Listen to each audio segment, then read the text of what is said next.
파워 BI를 이용해서 아파트 분양 가격을 분석하고 시각화하는 방법을 같이 알아보도록 하겠습니다. 일단 요 파워 BI라는 그 소프트웨어를 다운을 받으셔야 되고요. 요거는 마이크로소프트웨어에서 다운을 받을 수가 있어요. 그리고 우리가 데이터를 분석하고 시각화를 하려면 데이터를 어디에선가 가지고 와야 되겠죠. 그 데이터를 어디에서 갖고 올 거냐면 공공데이터 포털이라는 곳이 있어요. 이 사이트에 들어가서 데이터를 다운을 받도록 할 겁니다. 그래서 먼저 데이터를 다운받기 위해서 data.go.kr이라는 그 사이트를 접속을 해주시면 되고요. 그래서 요 밑에서 우리는 아파트 분양 가격을 이제 가지고 작업을 할 거니까 아파트 분양 가격이라고 해서 검색을 해보도록 하겠습니다. 자, 그러면 파일 데이터랑 지금 오픈 API 그리고 표준 데이터라는 이 목록이 생기는데 저는 첫 번째 있는 리스트를 클릭을 해볼 거고요. 그래서 결과를 조금 보시면 기본적인 이 데이터에 대한 정보가 이렇게 확인이 되고요. 그리고 어떤 식으로 데이터가 저장이 되어 있는지를 확인을 할 수가 있죠. 마지막으로 이 분양가격 정보가 이제 최신 정보가 어디까지 지금 기록이 되어 있는지를 확인을 할 수가 있습니다. 지금 2018년 9월 것부터 2019년 2월 것까지가 있는데 우리는 최신 데이터로 이제 분석을 해보는 게 가장 좋겠죠. 그래서 2019년 2월 달 거를 같이 다운을 받아서 확인을 해볼 거고요. 저는 이 다운받는 과정을 좀 생략하기 위해서 미리 다운을 받아놨습니다. 그래서 이 데이터를 한번 열어서 같이 확인을 해보도록 할게요. 지금 CSV라는 이 형태로 다운을 받아놨고요. 보시면 동일하게 미리 보기랑 동일하게 5개의 열로 이루어져 있는 데이터네요. 그리고 이게 2019년 2월달 데이터가 가장 최신 데이터라고 되어 있었는데 이제 과연 언제부터 이 데이터를 저장을 했었는지 확인을 해보도록 하겠습니다. 일단 2015년이 가장 오래된 데이터인 것 같네요. 그래서 보면 월 부분을 확인해 보면 2015년 10월 달부터 이 데이터가 기록이 됐고요. 그리고 2019년은 아마도 2월 달 것까지가 저장이 되어 있겠죠. 네, 맞네요. 그래서 2015년 10월 달부터 2019년 2월 달 것까지의 데이터가 저장이 되어 있는 이 데이터를 가지고 분석을 해보고 그 다음에 시각화를 같이 해보도록 하겠습니다. 그러면 데이터가 어떤 식으로 되어 있는지 확인을 해봤으니까 파워 BI를 열어봅니다. 이제 열어보시면 이런 형태가 가장 이제 초기 화면이라고 보시면 될 것 같아요. 그래서 이 화면에서 이 데이터 가져오기라는 거를 클릭을 해보면 실제로 분석하고 시각화할 데이터를 가지고 올 수가 있는데 일단 CSV라는 데이터 형태였어요. 그래서 이거를 클릭하고 연결을 눌러보면 이제 아까 전에 다운받았던 내용을 가지고 올 수가 있습니다. 그래서 그 데이터 포털 사이트에서 다운받은 내용을 열고요.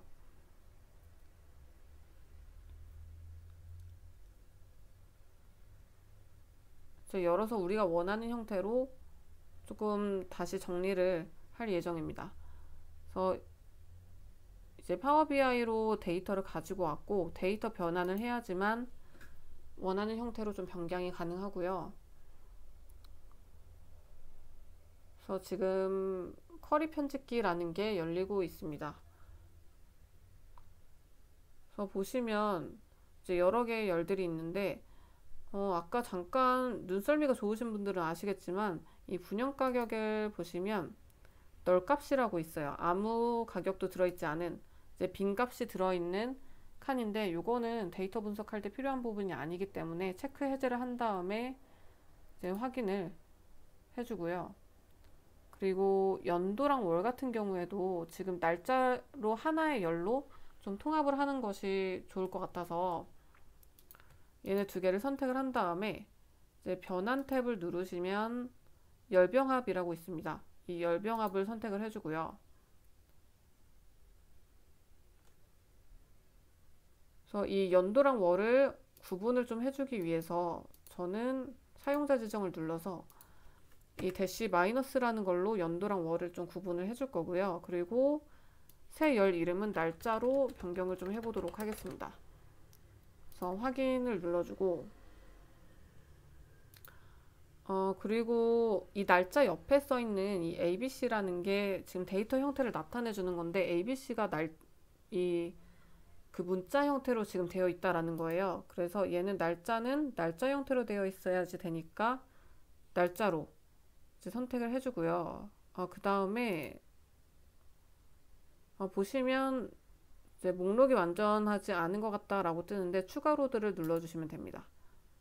그래서 추가 로드를 눌러주면 아까 전에 확인했던 2015년 10월 달부터 2019년 2월 달까지의 데이터가 있는 것을 확인을 할 수가 있고요. 그리고 혹시 모르니까 분양 가격도 한번 확인을 해보도록 할게요. 분양 가격도 지금 이런 동일한 내용이 뜨네요. 그러면 추가 로드를 눌러서 이제 확인까지 눌러준 다음에 이제 우리가 원하는 형태로 데이터가 정리가 되었으니까 홈 탭에서 이제 닫기 및 적용을 눌러줍니다.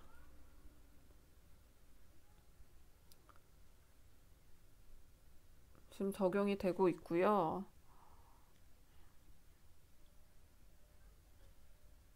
조금 시간이 걸리죠.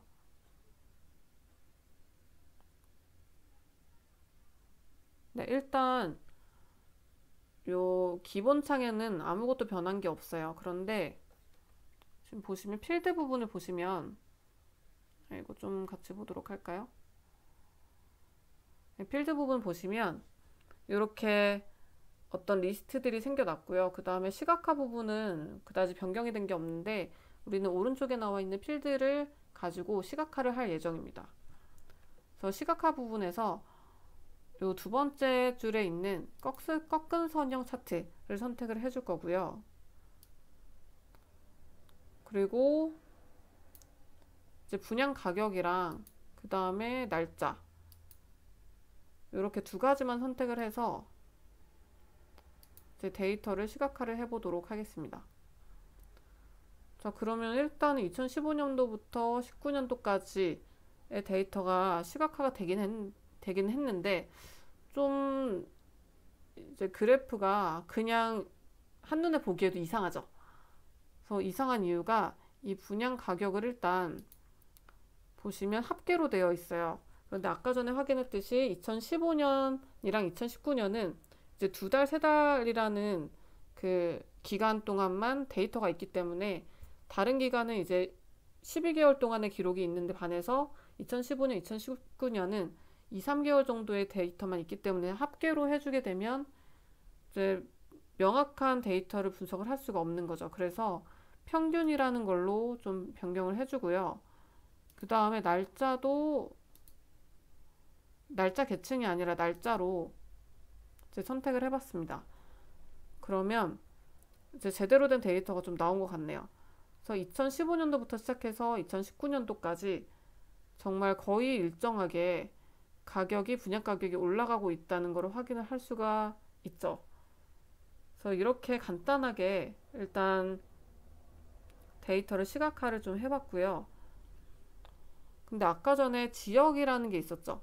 이 필드를 보시면 지역이라는 게 있었는데 이 지역이라는 변수까지 이 데이터의 한꺼번에 이 그래프에 한꺼번에 나타내려면 조금 복잡해질 거예요. 그래서 이런 복잡성을 없애기 위해서 사용할 수 있는 게 슬라이서라는 거예요. 그 시각화 부분에 슬라이서라는 게 있는데 맨 아래에서 두 번째 있는 슬라이서를 클릭을 한 다음에 이제 클릭하면 이런 창이 나오게 되죠. 이걸 클릭한 다음에 지역명을 클릭을 합니다.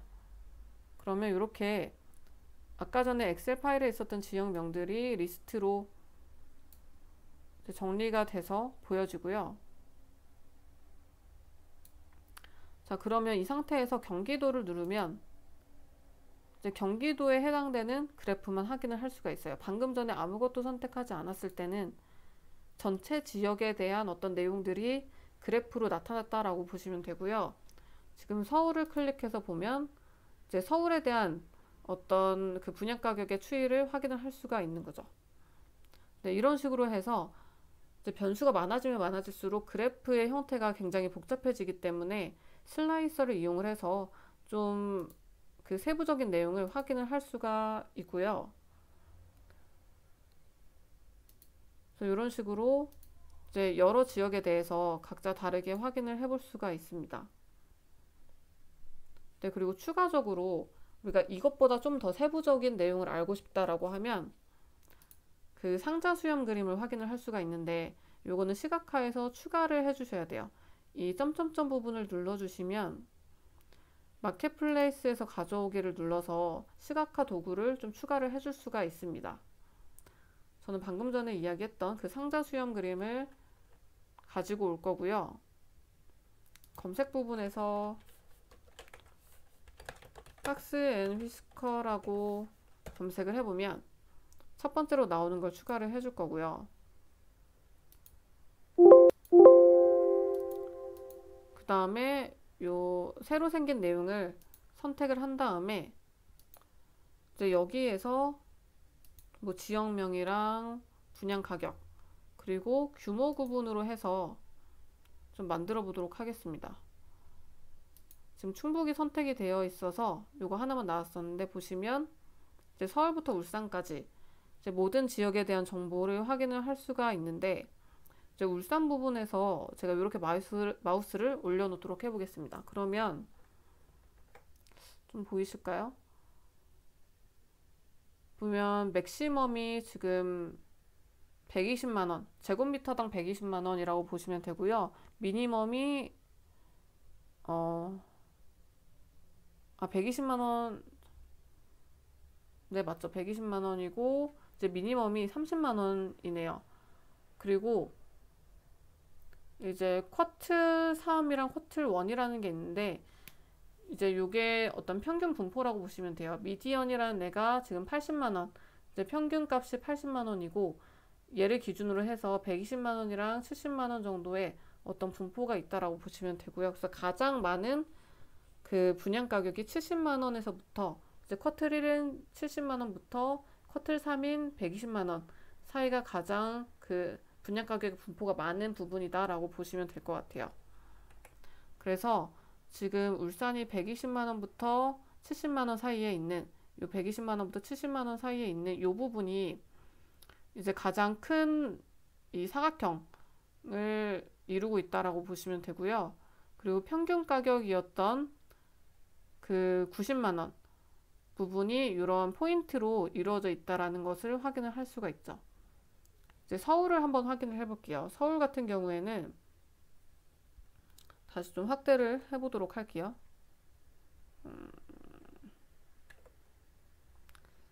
확대가 조금 잘 안 되는데, 확대가 좀 잘 안 되네요. 지금 제가 구두상으로 설명을 드리자면 맥시멈이 290만원이고요. 그 다음에 미니멈이 270만원이에요. 그래서 제곱미터당 이런 분양 가격으로 분양이 되고 있다라고 보시면 되고, 미디언이라고 해서 이 중간값이 280만원이고 이제 쿼틀 3이랑 쿼틀 1이 270만원, 280만원이네요. 그래서 이제 가장 많은 분포가 270만원부터 280만원이라고 보시면 되겠죠. 이 부분이라고 보시면 될 거예요. 그래서 그 가장 많은 분포도가 있는 부분을 이렇게 네모난 좀 큰 상자로 표시를 해놨다라고 보시면 되고요. 그 다음에 이렇게 검은색 포인트가 있는 부분이 에버리지 값이라고 보시면 될 거예요. 그래서 서울 같은 경우에는 280만원이 에버리지 값이니까 이 부분에 이런 검은 포인트가 있다라고 보시면 되겠죠. 네, 이런 식으로 지금 위에 있는 꺾은 선형 그래프 같은 경우에는 전체적인 어떤 흐름들을 알 수가 있다면, 이 밑에 있는 그 상자 수렴 그림 같은 경우에는 세부적인 내용을 유추할 수가 있고, 이제 마우스를 올려보면 실질적으로 이제 최대값, 최소값, 그리고 중간값을 알 수가 있도록 되어 있다라고 보시면 될 것 같아요. 네, 그래서 이렇게 우리 그 아파트 분양 가격을 어떻게 분석을 하고 어떻게 시각화하는지 같이 확인을 해봤습니다. 이상입니다.